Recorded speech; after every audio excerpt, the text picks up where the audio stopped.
Ladies and gentlemen, my name is Aaron Blade, and I'm the editor, creator, and producer of what you're watching right now, Blade Talk.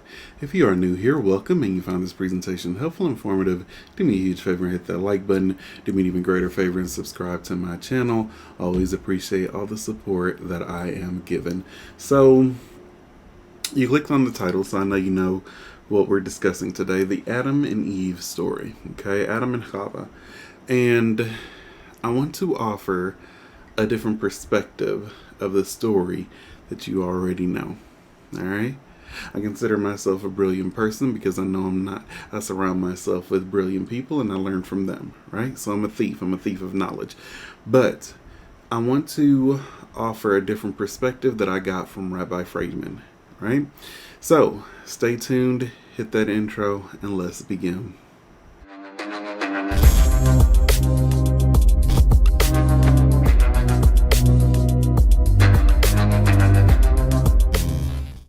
All right. I'm going to tell the Adam and Eve story, but from a different perspective, right? And I am a big fan of what our ancestors, our sages, did, right? During the formulation of the Talmud, the Gemara, they would write down different perspectives of verses, laws, stories, etc., right? Even if the majority didn't necessarily agree with that perspective, I love the fact that they still wrote it down, right? There was a lot of studying different perspectives, and every last one was welcomed, and I admire that. So, to honor that, I offer a different perspective of the Adam and Eve story, right? And this comes from Rabbi Friedman. And it presents a different perspective of the Adam and Eve story that I personally agree with, right? I can never get on board with the classic Adam and Eve story, right? This one makes a lot more sense to me, okay? Now, we all know the story of Adam and Eve, right? God created the world in 6 days, and on the 6th day, he created Adam, right? And Adam had dominion over all of creation. He was tasked with tending to the garden, naming the animals, etc., etc. But Adam felt alone, right? And so from Adam, God makes Chava, or Eve, to be his companion, right? They are commanded that they can eat from any tree in the garden except one. And Eve gets essentially tricked by the snake and eats the forbidden fruit. And then Eve gives it to Adam, and they are both punished. And the punishments are, we will now die, and women will experience pain giving birth, men by the sweat of our brow, that we will make a living, etc., etc. We all know the story, right? Now, I've always found this version of the story problematic, okay? Because it introduces this notion that Christians essentially run off of, which is original sin, right? And it also, to me, blames the woman, right? And it leads this whole notion that women are the weaker sex, right? It all starts from this essential story, right? Because it was the woman that sinned in the garden, right? Everything was fine and perfect when it was just Adam and but when woman came and she got easily tricked and ate from the fruit and then gave the fruit to Adam and led to our essential downfall. And now we got kicked out of the garden, etc., etc., right?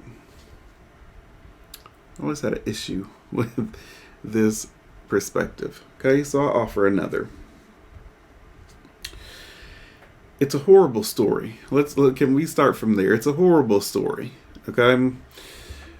Because the Torah essentially commands us to follow 613 mitzvot, 613 laws. Okay? And from the very beginning of the Torah, from the very beginning, Adam and Eve were only given one law, one mitzvot, one commandment. Don't eat from that tree. That's it. And they couldn't even keep that. Right? Not very encouraging for those of us that are, bound to follow the 613 when Adam and Eve, essentially the mother and father of us all, couldn't even keep one. Okay? The obvious questions that arise are, how can two individuals with no Yetzer Hara, living in the Garden of Eden, having so many trees to eat from, within an hour eats from the forbidden tree? How is that even possible, right? I mean, even if we were in the garden and God said, don't eat from a particular tree, surely we wouldn't violate it in an hour. I give it a day at least, right?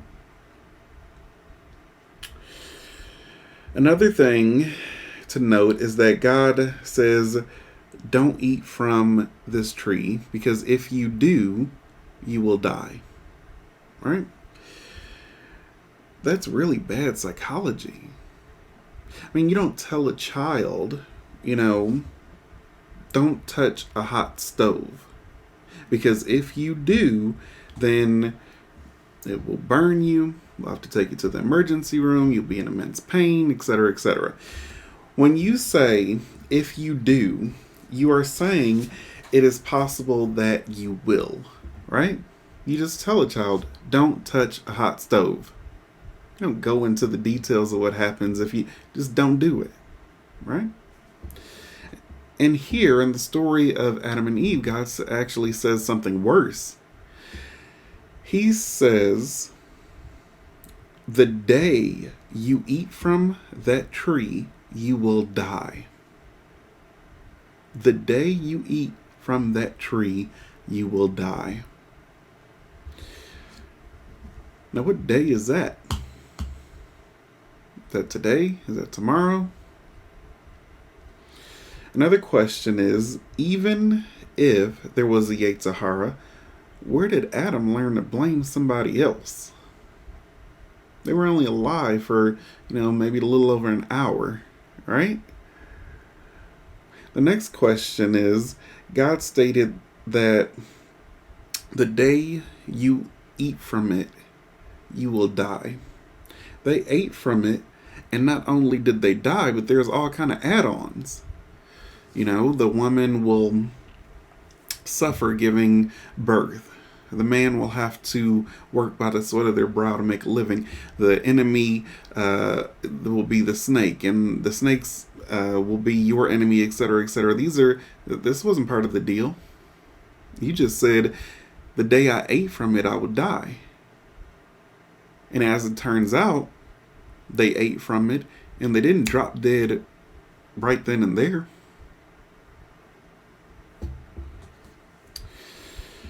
The main thing is that if you're going to teach a child Torah, would you really want to start from this story? I mean, you're asking a child to, when they get a certain age, to keep 613, and you're saying that our original mother and father couldn't even keep one. So I'll offer a different perspective. Let's take a deeper look into the story. Okay? Adam and Eve were Tzaddakim, right? Greater than any other Tzaddakim in history except for the Mashiach, right? Only the Mashiach is going to have a greater neshama than Adam and Eve. So, being if that's the case, Adam and Eve remembered being in heaven, right? When they were told to go down to the lowest world and repair it, right? When they get there, they are told that you can elevate all the fruits of the trees except one. You can elevate all of creation except this one tree. Right? You're blessed with dominion over all the animals, you name them. But there is one thing in the garden that you will not be able to elevate, and that is the forbidden tree. Right? Don't eat from it, because the day you do, you will die. So Adam and Eve naturally had a conversation about this, because after all, Eve, if you actually follow the story, never gets the commandment not to eat from the tree. Eve wasn't created yet. God tells Adam that you can't eat from the tree. He doesn't tell Eve. Eve wasn't around yet. So it's up to Adam to tell Eve that we can't eat from that tree. Right?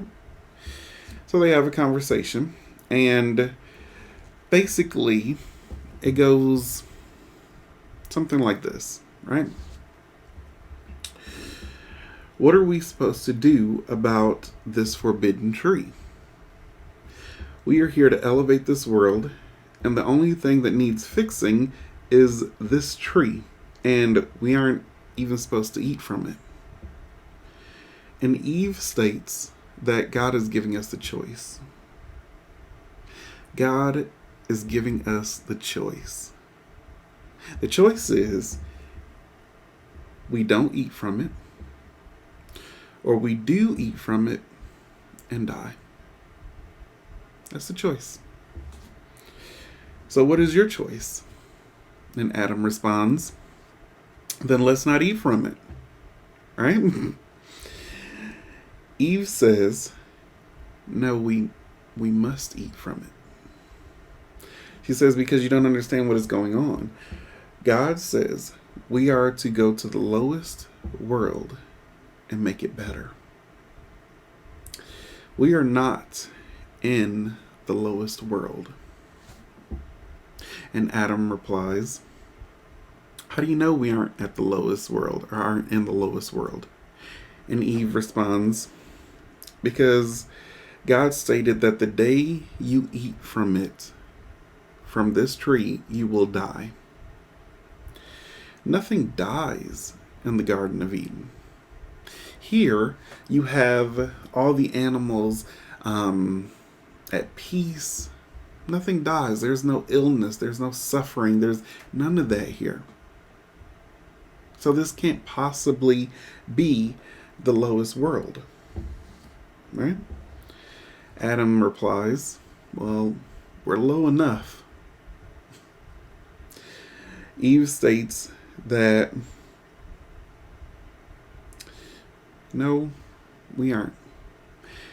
And Adam says, if God wanted us in the lowest world where people could die, he surely would have put us there.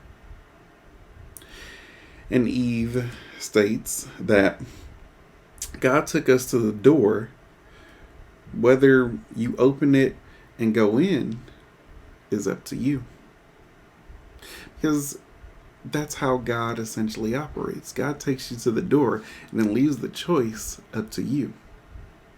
I mean, think about it millennia later, right? God took us to the gates of the promised land of Israel, okay? And said, do you want to go in or not? It's up to you. So, of course, they sent spies, and the spies came back, and everybody panicked and got scared and whatnot. We all know the story. And essentially, they said, no, we don't want to go. That we'll get slaughtered over there. You see their army, they have giants, they have this, they have walls, they have everything that will get slaughtered. And they made the choice not to go into the promised land. And so God waited until that generation died and then sent their children in. God takes you to the door and leaves the final choice up to you. Getting back to the story. Eve states that we must eat from it to go to the lowest world and repair it. Now, the snake represents the world outside the Garden of Eden. Right? And so Adam says, you're right. Thank Hashem that He gave a woman to Adam to offer another perspective, because if it were up to Adam, he would need it. Right?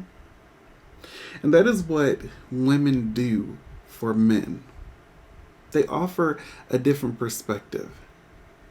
So I always laugh at men that say they don't need women and women that say that they don't need men. You can't grow unless you have the other person to offer a different perspective, something that you didn't see. Right? We need each other. Right? So, ultimately, they ate from it. They ate from the forbidden tree. God comes to Adam and says, "You ate from the tree I told you not to eat from? How did you know that's what I wanted you to do?" And Adam says, "I didn't know. It was Eve. It was this woman that you sent beside me. She knew. She taught me." So God then says, "Very good. Here's the plan. When you go outside the world, outside of the world of the Garden of Eden, right? There is pain there. There is suffering there. There is hard work there. There are enemies there. Won't be easy. That is the world that I need you to fix." If you want to look at it from a literal perspective, Adam and Eve could really care less whether they died, right? They were only an hour old at the time, right? So what if they died? Right? Is that really a threat? Okay, it was fun. I go right back to heaven, and that was it. Easy come, easy go. That was fun for about an hour, right? Is it really a threat to tell individuals that if you do this, you're going to die, if they've only been alive for an hour? Right? They haven't even been alive long enough to be attached to this new thing. Right? Okay, I die. I go back to heaven, and, that's fine. Right? So, Adam's perspective was that I want my children to be tzaddikim. Right? I want my children to be righteous. They will be here in the garden. No one dies. No illness. No suffering. No hard work, etc. And Eve states that I want my children to grow. She convinced Adam that if we stay here, they wouldn't grow. And that being a Baal Teshuvah is higher than being a tzaddik, right? So we are in this world because it is better to be Baal Teshuvah than a tzaddik. Who chose that for us? Our mother Eve. She knew that it would be painful. She knew that it would take a long time, like 5,784 years, but who's counting? But in the end, her children will do teshuvah, and then the world will really be fixed. The lowest world will be fixed. If there are only righteous individuals, then the world will never get fixed, because you will never go into the lowest world. So I go back and read this story with fresh eyes, right? Does God say to Adam, "You ate from the tree I told you not to eat from"? Or does God say, "You ate from the tree I told you not to eat from"? Same words, just depends on your perspective, right? You are assuming that God is angry. Who tells you to assume that? So in the end, I leave the final perspective up to you. But I've always had issues with the original version because it introduces this concept of original sin. It introduces this concept that women are the weaker sex. Women are easily manipulated, easily fooled, easily tricked, etc., etc. But in this perspective, it presents the woman as actually being more insightful, having more wisdom, and saying, yes, it's going to be hard here. It's going to be tough. It's going to be suffering, pain. There's going to be a lot of work that needs to be done. But this is the world that needs the most help. This is the world that needs to be repaired the most. It wasn't the Garden of Eden. The Garden of Eden is fine. This is the world. So I urge people to not be in a rush to die. And what I mean by that is our Christian brothers and sisters, Muslim brothers and sisters that just want to, do good deeds and then, I'm ready to get out of here. I just want to get to heaven. You have a job to do here. You have a job to do here. You have lives to impact here. Do your job here. Don't worry about heaven. We are put here for a reason. Spread that light, spread that positivity. And let's make this world the Garden of Eden. Yes, it's hard. Yes, it takes a lot of work. But we have to trust our mother Eve had faith in us. That's just my perspective. Which perspective is true? You be the judge.